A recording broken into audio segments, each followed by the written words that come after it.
Hello, Space Junkies, and welcome to episode 157 of What a Piece of Junk, the Star Wars podcast here on the Fandom Podcast Network. I'm your host, Scott Botman, and you may notice several different things about this week's shot, including these antlers. That's definitely the only weird thing in this week's shot. Oh, wait, no! My new podcast assistant, the lovely Madison, is here to help me talk about Star Wars. Broke this. I'm broken. That's all right. I'll use the Force to heal you. Madison is here to tell us her thoughts about watching the very first, or rather original, Star Wars movie, A New Hope, which she got to do at the ripe old age of 11 just a few months ago. But I'm so funny. Even with Madison's assistance, I cannot do the show by just me and her. So exactly, bro. I'm going to bring in my original podcast co-pilot, Mr. Derrick Marsh. Madison, say hey to Derrick. Oh, hi. Hello. Welcome to everyone. So, just so as Scott mentioned, maybe for this first half, you might want to lower the volume just a little bit because we have someone who's super excited. Are you saying that kids can be exuberant, especially this kid? Oh my gosh, that's such a lie. Such a lie. No, welcome, Maddie. Super excited to have you on. So. Speaking of exuberance, we will need our most exuberant third man in the cockpit, our very own Gooey Chewy, Mr. Miracle himself, Dave Filclone, the man of 1,000 nicknames, Nathan Miracle. Nathan, welcome. As an accountant and therefore a numbers guy, I have to point out that I am the only third man in the cockpit, which by definition makes me the most exuberant one. And also the most boring one who talks about numbers. Yes. Anyway, agree. Even that joke was pretty boring, Nathan. Well done. You have expertly demonstrated it. Joke. These were straight facts. I was technically correct. That would work better if I actually had the power on. Video didn't kill the radio star. It was accounting. It was accounting. That's true. It was. Accounting and finance, yeah. So anyways, I would love to hear more about episode 4. Yes, so we're going to be calling this segment of the show A Taste of Your Own Madison, because we're going to get Maddie to tell us what she has to say about various Star Wars movies as she is watching them all for the first time. We are frequently told that Star Wars is for kids, and while that's probably true... My sister doesn't like Star Wars. Yes, and Liz doesn't really count as a kid anymore now that she's 13. Yeah. She's a okay, tween. Fine. She is a tween. Actually, at 13, she's definitively a teen. Yeah. Is it that low now? Yeah. Did someone just say no cat? I did. Without being in the slang? Crazy. Yes. Anyway, Maddie, why don't you tell us your initial thoughts about episode 4, A New Hope, as you so adequately corrected me when I said, the first Star Wars movie. And you said... it's not the first... speaking of, are those... yeah, it's not still, the first. No, seriously, are those first, second, third, and fourth until the first one still out? Yes, can you watch them? Well, you can watch them on Disney+. Ah. But they brought the episode 1, The Phantom Menace, back to theaters this year because it was the 25th anniversary. And here at my house, you can watch them on DVD and also VHS, but not everybody has those. Ye old physical media. Yeah. So anyway, Maddie, what did you think when you watched A New Hope with me a few months ago for the first time ever? It was very interesting. Interesting is good. I'll take interesting. What about the movie was interesting to you? So I guess I'll just start. So my favorite part about it was when the almost died in the garbage disposal, because I like violence. It's funny. As you can tell, my Padawan has a lot to learn about the dark side, but we're getting there. Yes, the garbage compactor scene is a very famous Star Wars scene. So much so that when we get to episode 7, The Force Awakens, they make a joke about the garbage compactor. Haven't I already watched that one? You have, because some of the people who listen to this podcast will remember back at Halloween, I dressed up as old man Luke Skywalker. Wait, did they see that? Yes, they did. Yep. And Maddie was my very adequate Padawan that is a cute, adorable miniature Rey. Everybody who watched and saw that picture just, burst into tears of happiness. We did. Did they? Can confirm. Okay. Some of them did. Anyways, Maddie, Other than the garbage compactor, what else did you like about the movie? Who is your favorite? Isn't that Go ahead. what? What? Who is your favorite character? I was gonna say, who's your favorite character? It makes it easier. Okay. So Ray didn't come in that one. So, No, she didn't show up until part 7, right? So Princess Leia. Yes. Okay. Or The original. I don't know. I just like the fact that they were very on point and were very slay and stuff. Yes, they were absolutely Like very I slay. can't explain it, but Slay, slay, slay. it was tense. That's the word. It was tense. It was quite tense. That's why we call it science fiction action movie, right? As you were saying, you like violence, but really what you mean is you like action. The things happening, stuff blowing up, laser guns, lightsabers, Yeah. starfighters. So, Pew pew. what? Yes, all the pew pews. What did you not like about the movie, the first Star Wars? We'll let you talk about Episode 7 on a future podcast. Wait, what'd you say? What did you not like about the movie? Oh. There's nothing I didn't like, honestly. Yay, I Except raised for the a long bar. intro. Oh, you didn't like the words crawling through space? No, at the end. Oh, at the long intro. end. Oh, You mean and end credits? today we were playing a Look It, and there was this one thing that you could zap. Like, there's this one thing you could do that would trigger. Like, you know what Kahoot is? Mm-hmm. So it's those game things, but there would be like random things that would go on everyone's screen. Yes. So one of them was like a theme, but of like a Look It type thing, because it's like Kahoot, but instructions. Because Look It is just like a newer version of that. Of the So, words crawling through either space. way, what I'm saying is there was this one in thing that you could make and the words come down, and no one was able to answer questions. So And you were like, hey, I recognize that from Star Wars. yeah, my friends were like, "Oh, that's interesting." Okay, so last question, because I can feel that your attention is waning. No, not really. Okay, fine. Not last question. Next question. I'm just hungry. Which of the bad guys did you think was more interesting? Oh, when the part where I think his dad and Darth Vader is actually his son or something. They Well, came up. That's not quite the... Obi-Wan Kenobi is the old man that was helping Luke. Yeah, but they came up to each other. Psh, psh, psh. Yeah, well, yes. Obi-Wan's what noble happened. sacrifice. See, I should have gotten you lightsabers so you could reenact this. Yes. And after Obi-Wan turned into a ghost, what did he do to help Luke? Do you remember? He was He gave him the wait. he was talking to he gave him advice from beyond the grave. Force, Luke. Yes, he was all like, use the Force, Luke. I didn't see the part. Yes, you did. I must have been too busy eating popcorn. Okay, well that's probably true. Big Mac. Because, we do it right at my house. If we're going to watch a movie, we have to make popcorn. And the lovely Mita made popcorn for us on the stove by hand with the whirly pop. So no microwave nonsense here. Wait, whirly pop? What's that? It's the big pot that she has with the handle that turns. Oh. No microwave nonsense here. We made real, almost authentic movie theater popcorn. Stovetop So, Derrick- popcorn. Derrick, recently, didn't you say recently that you got Sophia to watch one of the movies? Who's Sophia? Sophia is Derrick's daughter. Wait, She- Loveless? She No. is she is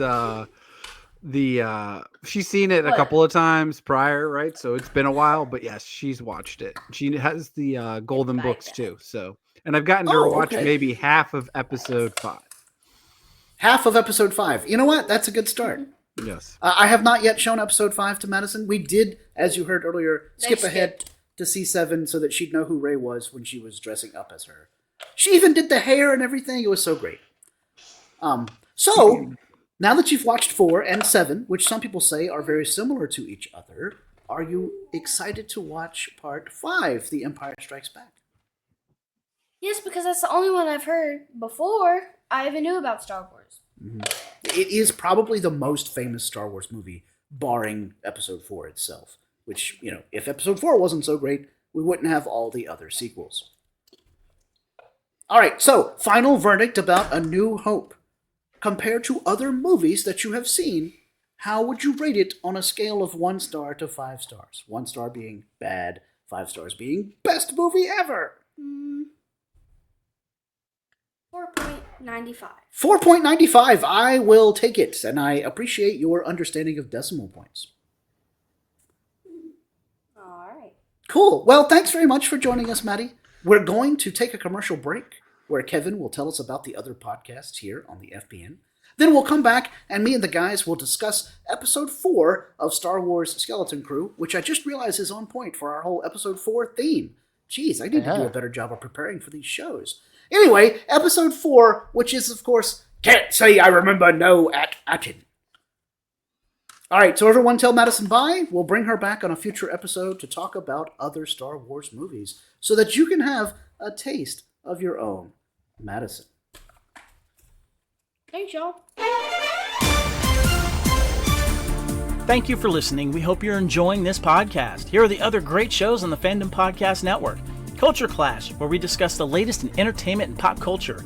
Blooded Kings, our show covering the entire Highlander universe. Couch Potato Theater, we celebrate our favorite movies. And Time Warp, our Fandom flashback show discussing a year in movies and our favorite retro movie, TV, and pop culture topics. Good Evening, discussing all things Alfred Hitchcock. Hair Metal Podcast, we cover the rock metal music of the 80s and early 90s. Type 40, a Doctor Who podcast, discussing the time-traveling Doctor Who universe. Lethal Mullet, an action film podcast covering the 80s, 90s, and beyond. Also, check out the Lethal Mullet Network for more great podcasts. What a Piece of Junk, our Star Wars podcast. Making Treks, a Star Trek podcast with a deep dive into the final frontier.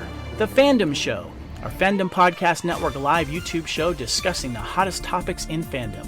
The True Believers MCU podcast, discussing the Marvel Cinematic and Television Universe.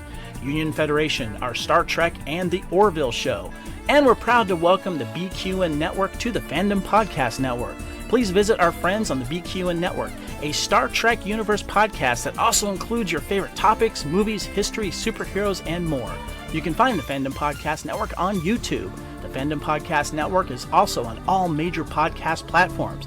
The Fandom Podcast Network audio master feed is on Podbean at fpnet.podbean.com. You can find the Fandom Podcast Network on Facebook, Twitter, and Instagram. You can email us at fandompodcastnetwork@gmail.com. Thank you so much for listening, and remember, respect others and enjoy your fandom.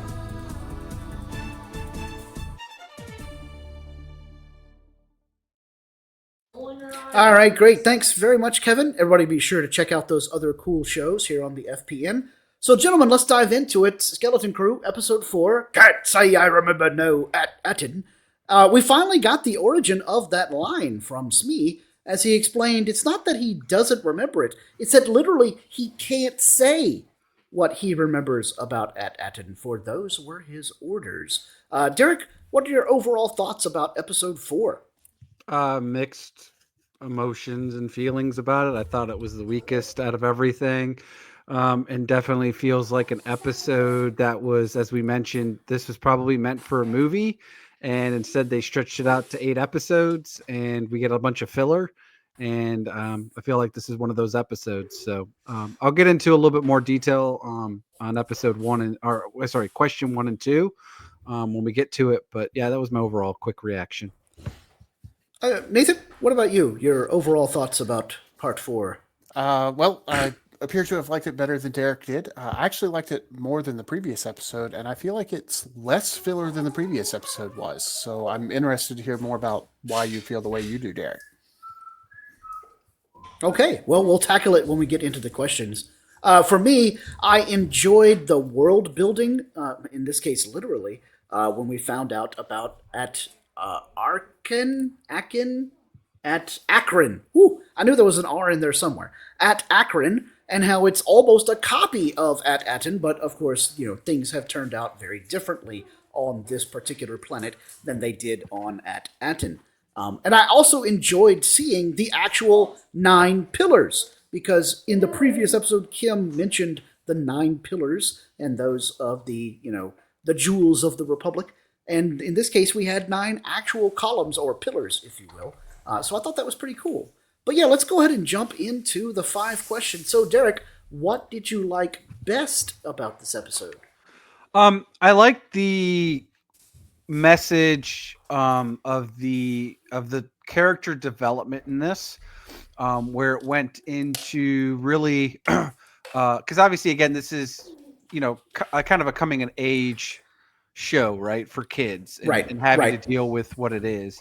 And I thought the message was good, right, that you have to kind of face your fears, and you could do it a couple of different ways, right? You can just do it yourself and do it, and even though you're scared, you can go through it. And then there's the version where we see um Neil go through it, where he does it regardless, but he does it by the side of his friends. And that's really how life is, right? I mean, you either just buck down like Captain Firm does, and how she's able to be scared at the same time. And, obviously we have a little bit of the development there, where she admits where, she doesn't know what she's doing, and all that stuff. And, Wim kind of, says, well, I wouldn't have gotten us this far and all this stuff, and kind of helping her.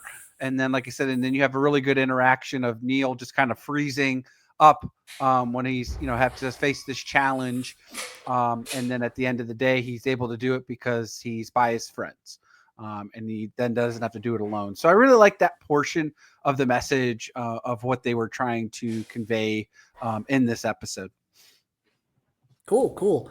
I think the thing I liked the best about this episode was Neil buckling down and getting it done, as showing the rest of the kid soldiers, because there were all these child soldiers there on At Achrann, that hope is an important and almost a contagious thing, because Neil is very scared, and we can see that he doesn't really feel like he has what he needs to face the challenge of fighting in a war, which as a child he shouldn't have to, but obviously that's a lesson that they don't adhere to here on At Achrann, because they've reached the point where they can't. It's like some of the war-torn post-apocalyptic worlds that we see more on Star Trek, when Captain Picard and friends would go and visit a planet where people had been fighting for generations, and they almost didn't even remember the reason that they were fighting. And so you had the youngest out there in the battlefield doing things, and that's exactly what happened here on At Achrann. But Neil teaches the people around him, especially the other kids, and most importantly, I think her name was Hainra or Haina, the daughter of the chief there of the group that they have run into, that she can be more about hope and helping her friends than she is about killing the enemy and eliminating everybody and proving that she's right and she's doing what she has to do for her clan.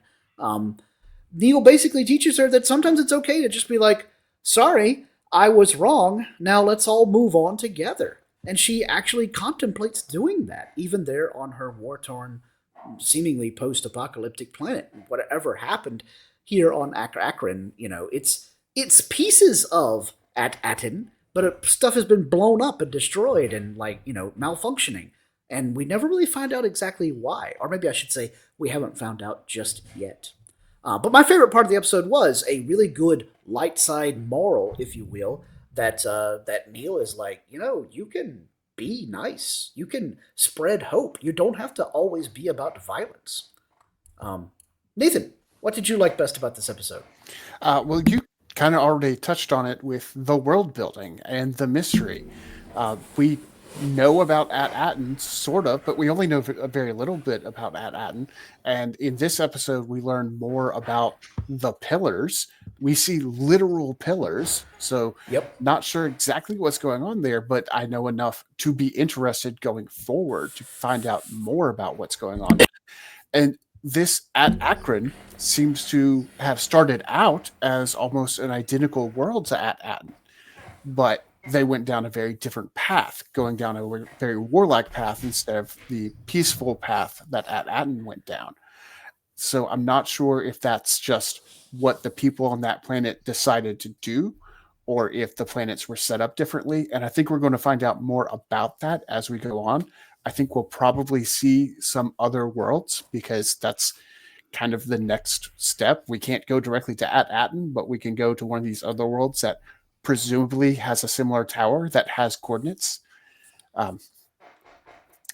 But I want to find out more. And that's good to have a mystery that at the end makes me want to tune in next week to find out more.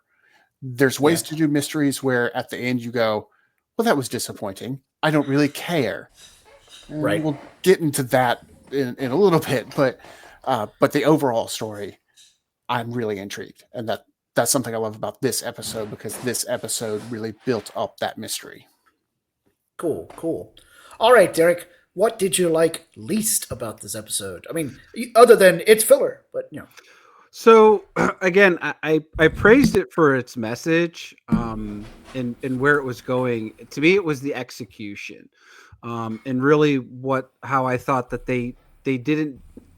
Again, it's personal opinion, but the way they tried to showcase and fill that in with this episode, and it's primarily around, because again, let's clarify a couple of things. One, this is definitely aimed for kids, and I get what we've watched over the years and what we're doing, but again, when you're thinking about how Disney has really been pushing that this is supposed to be family and stuff, and where we are, like, even at the beginning, right? I get that, and what I've watched over the years, but in lieu of the recent things that have happened in Wisconsin and what they did here, I don't think that they conveyed it correctly in the way they should have done it. And that's in regards to kids handling weapons. I don't really care too much. I get it, right? Because let's be honest, if you live in a lot of these third world countries and when there's war, I mean, there's kids that have it, right? But I don't care for the message where they're just kind of like, well, our kids are at war, but let me show you how to use a gun. And it's so cool. And it didn't really talk about the repercussions of when you're doing that. And I'm not going to go down too political here. I will say I am pro-gun. But the fact is that they didn't really take to the truth of what happens when firing that gun. They didn't take it into consideration. Like, hey, we see at the beginning when Jod and his crew take out and take out the initial ship that they were trying to take over, and they're shooting laser guns, and basically we assume all those people died, right? And they didn't really cover that. And I'm not okay with that, because that's the problem, is that, I mean, I'll be honest, just with what we listen earlier, right? Whether Maddie is not intentionally any of that type of thing, but that's where, again, we've gone down this society where, hey, when I was watching Star Wars, I knew it was fantasy, right? I knew that stuff. But when we're not showcasing what happens when kids are really using weapons and what the purpose of that for, whether it's for war or not, because don't get me wrong, like, I was surprised that they're just shooting off rounds, firing, and they're not trying to ration out the things, considering that's what they were saying they had to trade for. That's the only time they dealt with people, and they're just whimsically doing stuff. But they didn't take a moment to really say, like, excuse me, that's what happens, right? And they did. Call switch engaged. Sorry, I was trying to hit the mute button. But really trying to, and again, I don't want to be on a soapbox, but this is where I think they could have really done a better job of saying, when you have to pull that trigger, there's a reason you're having to pull that trigger. And these are the consequences. And that's where, again, if it's a kid's show, why are we having kids do that? Again, and this is where it's a conflicting thing for me. And that's why I said I'm halfway torn between this, because I'm watching Star Wars. I've been growing up with this. We've had this for years and years. But just the way it's being executed today with kids, we could say Luke Skywalker and Leia were 18, 19 years old when A New Hope happened and war was thrusted upon them and all this stuff. And I get that, right? But they could have really used it for a moment of teaching to really talk about current state and what's out there. Because again, that's where I think I really enjoy when Star Trek does that kind of stuff, right? Where they hide those societal messages in there in a nice, clever way. And they could have really kind of gotten into that and really made it more where that's where the kids really learn their lesson, or again, went a different creative way of explaining how they need to overcome their fears, and could have had Neil do a different thing instead of having to, walk to his death, or his doom or his fear of doing these things, leading the pack because they're afraid of this. Like again, I just think the execution of how they did it into today's world wasn't done as where I think they could have had a better impact on younger audiences. And especially, like I said, in lieu of what's happened in this world today, and that's been happening since really the 90s. I think they really could have done a better job with that. So again, that's why I didn't really like this episode to some degree, because I didn't care for that message that to me fell on the execution of not getting to where I think they really could have delivered. So yeah, I'm going to piggyback a little bit. My least favorite part of this episode was also the kids using the weapons, but not for the realistic and lack of anti-violence messaging that Derrick was talking about. My concerns are not about real world stuff. It's about in-universe Star Wars stuff. The commander of the group that the kids are with, like, he's just met them, and he's all like, all right, hand them some guns, teach them how to use them, and we'll let them lead the next mission to go raid our enemies. I'm like, you just met these kids, and they very well demonstrate how inept they are at using these weapons by even Fern, who we have seen wield better weapons, to be quite frank. The weapons that the people here on At Achrann have are pretty garbage weapons. And she wields it very poorly and keeps missing the target until she finally, gets honed in. And then, of course, Wim gets the ridiculous blunderbuss type weapon that knocks him over when he fires it. All these are great reasons to not let these particular kids have guns and then be in charge of leading the mission. Now, I get that part of leading the mission was basically you're going to be the sacrificial lambs that go out in front of us because I, as the chief, don't know you, so I care little to nothing about what happens to you because you aren't my kids or the kids of any of my clansmen. But it was also a tactically terrible decision to waste, as Derrick was talking about, what seemed to be their most precious resource, weapons and ammunition, or energy bolts, as the case may be, on these kids that don't have any idea how to use these weapons, and their decisions might result to nothing more than a hill of beans. And then you're just like, well, they died. Now we're going to have to send somebody out into the crossfire to get those weapons back, because those weapons are presumably very rare and vital and important to our clan as we fight over our EOP. Although, nice shout out to episode 1 and EOP. But yeah, so my complaint is also about the kids with the guns, but not for some sort of messaging reason, but rather that was really dumb of Henya's father to do that with these kids that he just met that are really horrible at fighting, which I get that that's part of that message of we shouldn't have child soldiers and violence is not always the answer. Thank you, Neil, for emphasizing hope and forgiveness. But yeah, it seemed extremely compressed, actually. Derrick was talking about this episode being filler. I felt like this episode needed more time for us as the audience and the children themselves to get acclimated to the idea of what At Achrann is and what it represents, and then why people are fighting there over, all of these limited resources, but apparently doing it all in a very, very poorly tactically decided way. Anyways, Nathan, what did you like least about this episode? Well, dang, y'all really brought the mood down. And I was going to talk about those scenes, but not until we got to the next question. So I'm still going to save that for the next question. All right, cool beans. And say that my least favorite part of this episode was a different mystery that we got in this episode and wasn't really resolved. Jod meets the bad guys, or what we think might be the bad guys. It's not really clear which tribe is good and which tribe is bad. Just the other guys. The other guys. I don't think either tribe is Will good Ferrell or bad. and Wahlberg. And Mark Wahlberg. Yeah, right. And he's like, oh, just shoot me. And then the next time we see him, they not only haven't shot him, they've made a deal with him and traded the Opies to him. And he just shows up. He's like, hey, I understand that these belong to you guys. And I just made a deal with them. Something happened. Oh, he gave him credits. You didn't hear that? Well, I did hear that. But something happened between, oh, just shoot me, and I'm giving you credits so that you can give me these Eope. He's a Jedi. Besides, this is At Achrann. They should have Old Republic credits anyway if they're set up the same way as At Attin. So why are Old Republic credits so useful? But do we know that At Achrann is a previous 9 pillar though? Yes. Yeah. They were part of it. Okay, that was the whole point of this episode.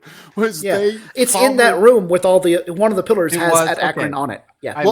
The whole reason they came here was because Owl Lady in the last episode pointed them to here. She brought up the coordinates to one of the 9 pillars, which was here, and we see the satellites that are creating the barrier around. Yeah, and there's even still kind of that green wisp of the barrier still remaining. Yeah. So it's 100% one of the 9 pillars, and like that's the whole reason the tower is there too, with the actual pillars inside, with the coordinates to the other planets, and presumably the coordinates to the planet that you're already on, but. Because it's part navigation and part artwork in my estimation. Yeah. So I'm not clear why this other tribe cared about Old Republic credits. I'm not sure how he got to the point from, oh, just shoot me, to I'm going to make a deal with you. Like, none of that was done on screen. We don't get anything other than him just saying, oh yeah, this is what happened. And I don't really believe that that's what happened. Yeah, he could be making that up. It's not like he hasn't lied already. And I think he probably is. But the difference between this mystery and the mystery of how did these planets come into being and what is the purpose and why are they this way is I don't care. It didn't give me a reason to care what actually happened. So that's a much different mystery than the planet one, where I do care. I want to tune in next week to find out more about these 9 pillars. If we never hear what happened with Jod, okay. Like it's just a point that doesn't make a lot of sense, but also doesn't make me care about it. So that's the part that I like the least. Maybe him and Smee killed him. Maybe. I did think that's a good possibility. I mean, they're both very capable fighters, and we've seen Smee just like wreck shop before. So yeah. So maybe next week they go back to the ship and find a bunch of dead bodies, and he's just like, "Oh yeah, that whole thing about me trading with them, I lied poorly because I knew we were coming back here where you would see all the dead bodies." Okay. Regardless of how that pans out. It didn't need to be a real mystery. I don't think that the payoff of having Jod come out and then just resolve the plot was worth it. I think it would have been more interesting if he came out and said something along the lines of, I'm in the same position as you. They captured me. They gave me these weapons and they want me to shoot you. Let's make a deal. And now we have to figure out some way where we get away from both of these groups who don't like either of us. But no, it was just, by the way, plot over. Yeah. All right, well, let's go ahead and jump into question 3. What connections did you draw to the rest of the Star Wars galaxy? And Nathan, this time around, we'll start with you. What connections did you get, or other Easter eggs? Because this show is not shy about including Easter eggs for non-Star Wars stuff. Yeah, that's true, and I'll leave most of those to you because I'm gonna jump back onto what you guys were talking about with the children and the weapons, because that is a connection to another part of the Star Wars universe, the Clone Wars. Mm-hmm. These kids are not that much younger than Ahsoka was when she was a commander in the Galactic Army of the Republic. And it's easy to forget that when we're watching the cartoon because it's hard to tell ages in the cartoon, especially when we're talking about an alien. But if you go back and watch the Ahsoka series, and get to the part where it flashes back to her being a youngling, a lot of people were upset at how young she looked. And oh my gosh, she's like a child soldier. And people like us looked at that and went, yeah, that's the point. She That That was a the joke. problem with the Yeah, Jedi. yeah, That exactly. was the Yeah, problem. that was the problem. The Jedi took their Padawans, who are supposed to be learning how to be Jedi, and turned them into soldiers. That's why the Jedi lost in the Galactic Civil War, but not the Galactic Civil War. That's the in the in Clone Wars. that war, Wars. in the Clone Wars. That war. which Star War? the other talking? war. The other Star War. Star Wars The war in the star. But we had to have at least two. Otherwise, it's just Star War. They're always at war. They are. They really are. So to me, it was actually very impactful to see the kids holding the weapons, because I saw them and my mind jumped to Ahsoka and thinking, oh my gosh, this is a galaxy that I don't want to live in, because this is a galaxy where it is fairly commonplace. It's happened on this planet. It happened in the Republic. Kids go to war, and that is not okay. And to me, this episode got that message across, in part because I saw the kids holding weapons and I saw Ahsoka. Yeah. Good connection to the rest of the Star Wars galaxy. I'll do a real quick one here because we're aiming for a fairly short episode of the podcast, because this is a rare midweek recording for all of us old men, and it's getting kind of late.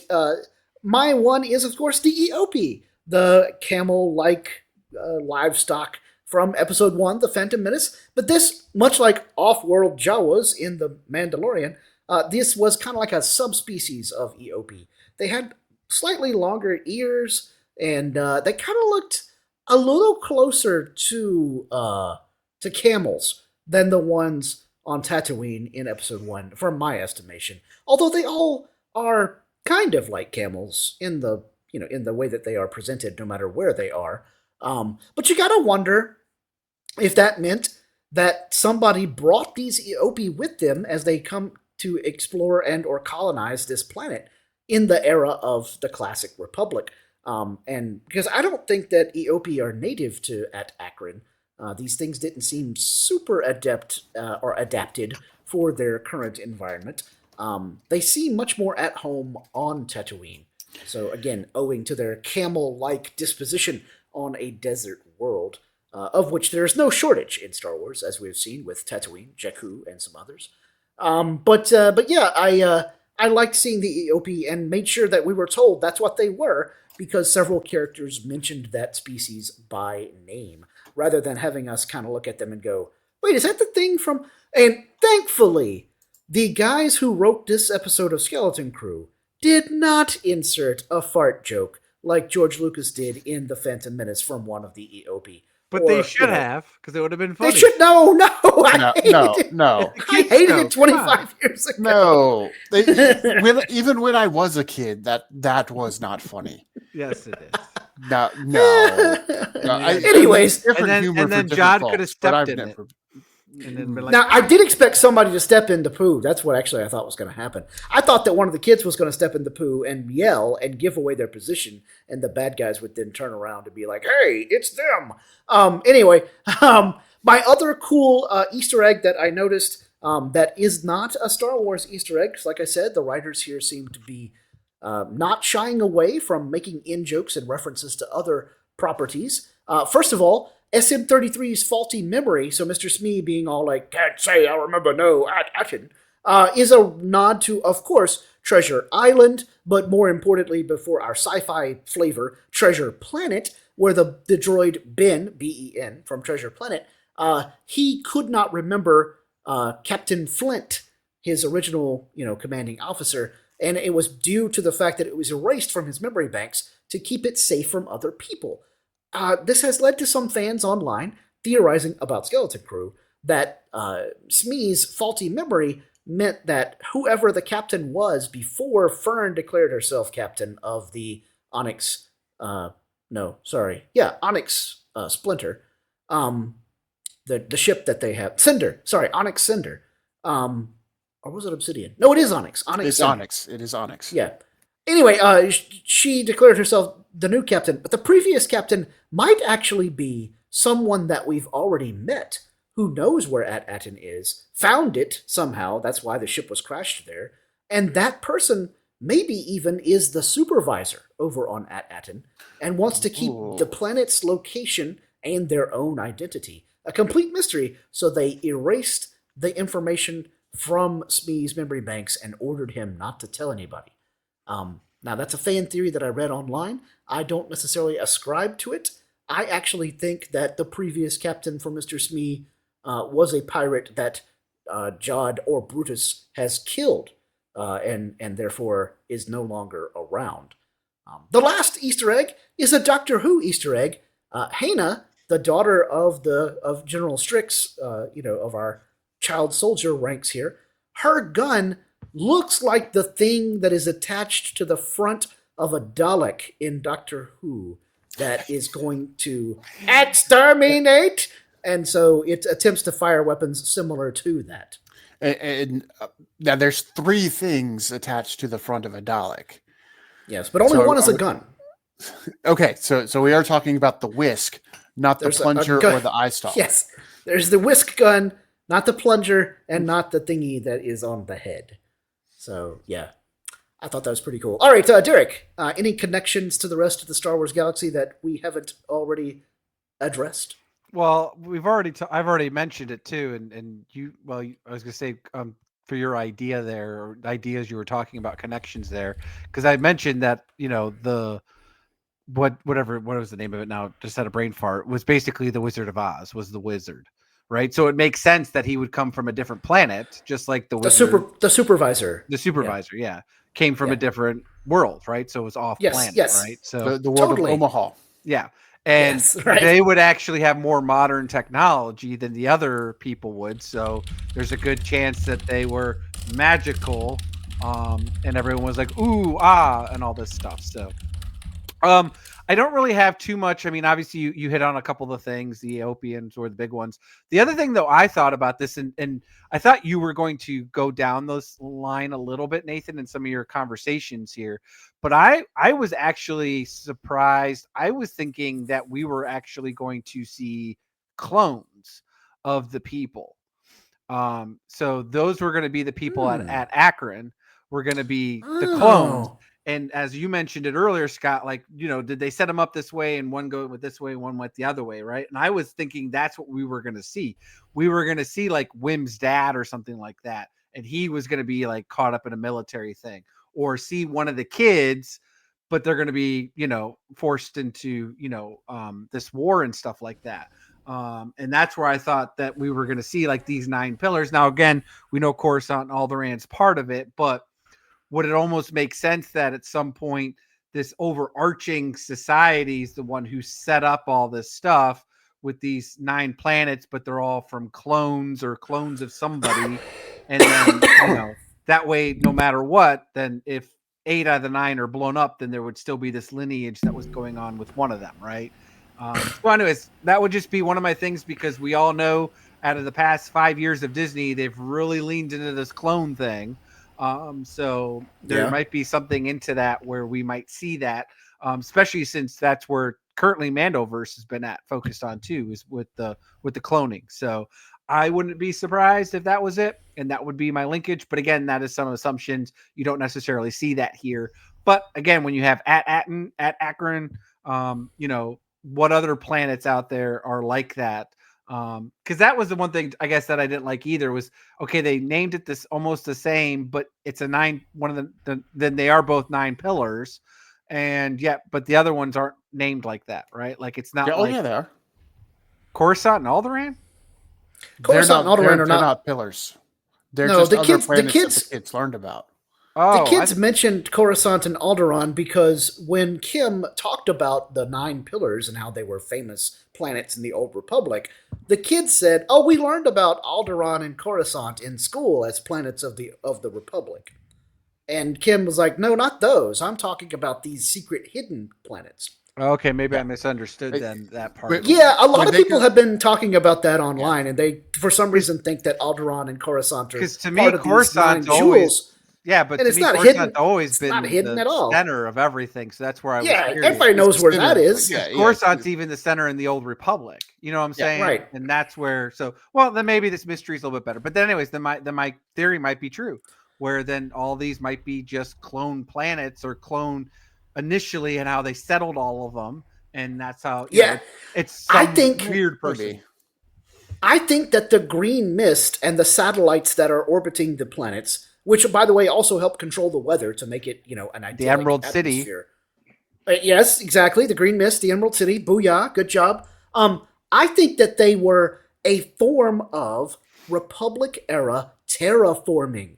They took these planets and made them into utopia with these satellites, and then put up the green goo, the green mist, to help keep it hidden, protected, but also good weather and environment by blocking radiation, cosmic rays, etc., making them into more of an agricultural, jewel of the kingdom, if you will. In fact, the some Give of the me other Genesis. yes, yes, exactly. Some of the other planets that the kids mention in this episode of the show when they are in the nine pillar chamber are At Attin, At Arissa, At Aravin, and At Achrann. And somebody over at Screen Rant, I should get the name of the author here. Come on, Scott, you write for a living.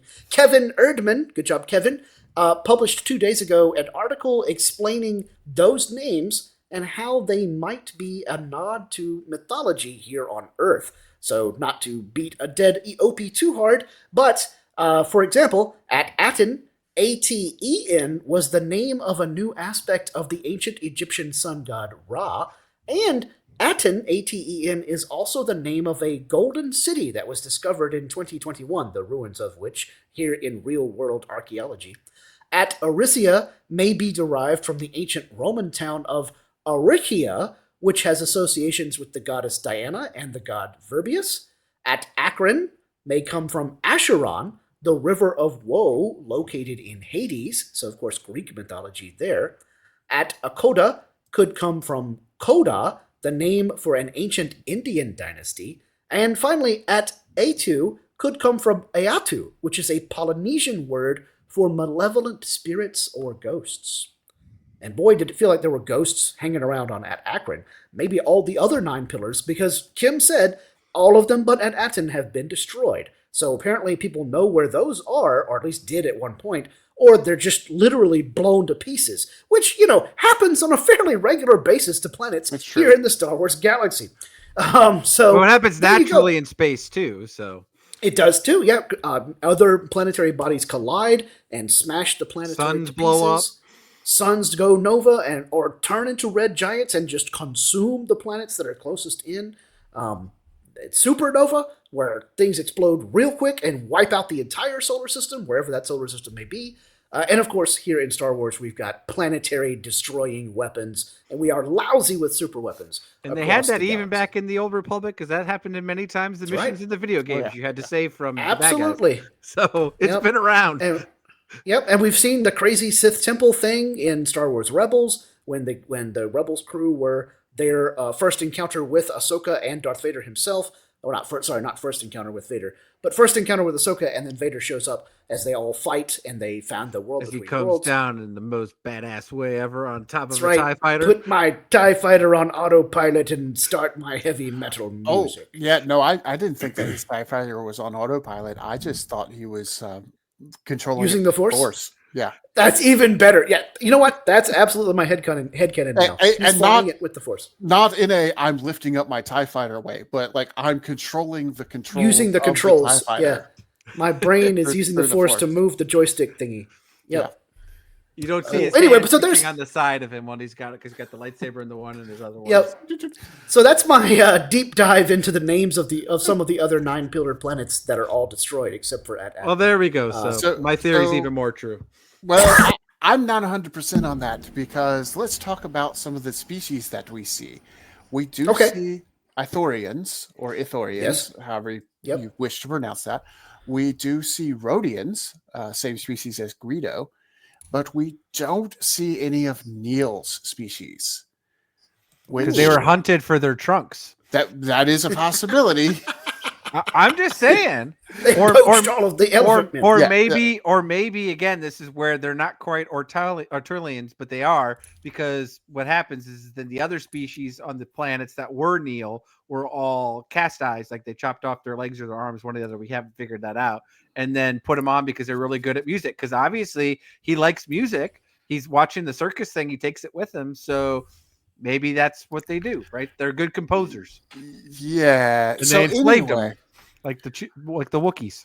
we also don't see any of the species of the girl that Neil had a crush on in the first couple episodes. Regelian, something like that. I can't remember the name of the species, but so I mean that does not prove that they aren't clones, but it just raises a question: if they are, what happened to those species, and why don't we see Rhodians on At Attin? Because I don't believe we've seen any, but it's possible that we just haven't seen them.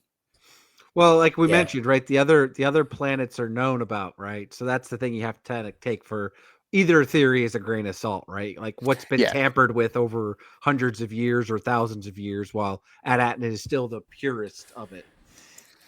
Yeah, but we'll find out later. Could be Noah's Ark too. This is this goes back to my favorite thing about this episode is I'm excited to see more. I want to see the upcoming episodes. I can't wait until Tuesday for multiple reasons, but Christmas Eve. So some of them may have to do with Christmas.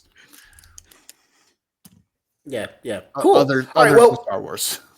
We didn't really have time this week to come up with a question 4 and 5.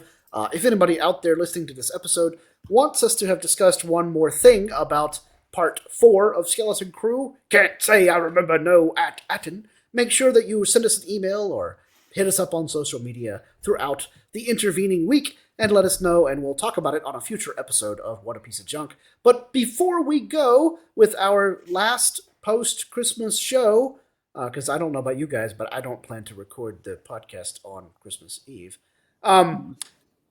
we can do Derrick's favorite part of the show, which is somewhat related to gifts and Christmas, because it's what Star Wars shirt are we wearing this week? Derrick, what do you got? I'm wearing my Qui-Gons be Qui-Gons. Let Qui-Gons be Qui-Gons. Yes. Yep. And it's Chibi Qui-Gon, and he's got a little thought bubble of nothing. ... Absolutely nothing. I think that's a great shirt, mostly because it's a Star Wars pun. My shirt this week is not a Star Wars pun, but it is a cool Star Wars shirt. It's just The Mandalorian, and it's a black and white, but with one splash of color of everyone's favorite bounty hunter, Mr. Din Djarin, flying off. Yeah, well, no, it's Jango Fett. Well, you said everyone's favorite bounty hunter. We all like different Mandalorians. Oh, all right. Okay, I see what you did there. Well, it's my favorite bounty hunter, one Din Djarin, flying off with his Phoenix backpack jetpack going off, and the only color on the shirt is the orange spray of fire coming out of his jetpack. And then right behind it, written vertically, is The Mandalorian. My friend Steven Suits got me this shirt on a trip to Galaxy's Edge some years ago when Mando was the new hotness for Star Wars, and it was hard to find merch featuring him or Grogu because, let's face it, they didn't expect Grogu to be as big of a hit as he was, but then what were they thinking? Of course he was going to be a big hit. Anyway, so yes, Mandalorian shirt, pen and ink drawing with splash of orange fire. Nathan, what do you got? Well, I was inspired by your shirt this past week because you wore one that you got at Celebration in Chicago. And, Yes. I got a shirt at Celebration in Chicago. I got too big for that shirt, but I'm a little bit smaller now than I was a few months ago. So I can fit back into this shirt. And I am wearing the Max Rebo "We're on a Mission from Jabba" shirt. Nice. A Blues Brothers reference. So apropos of Chicago, if ever there was a Star Wars shirt. Apropos of Chicago and Neil's long lost, not related at all. Modified evolutionary tree cousin. Yeah, convergent evolution. It was just a little trimmed. Ooh. That's all. Yeah, I know a term. I can even use it somewhat properly. Very nice. You've been Well, practicing all this.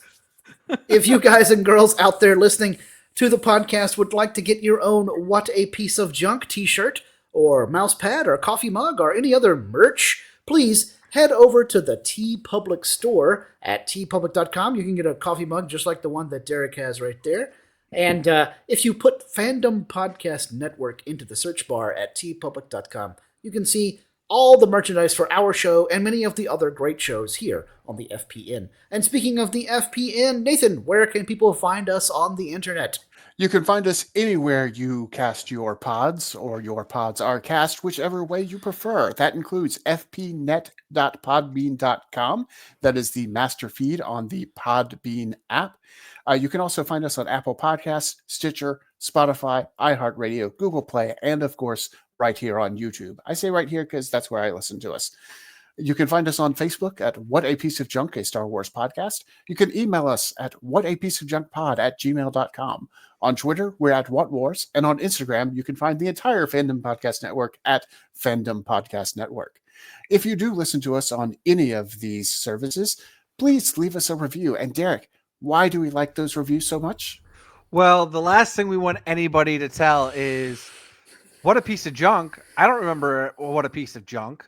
So we have to make sure people remember us and we can last a long time, hopefully longer than, Smee remembers At Attin, or have our memories wiped, one or the other. So leave us a 5-star review or any type of review, any type of star amount you want.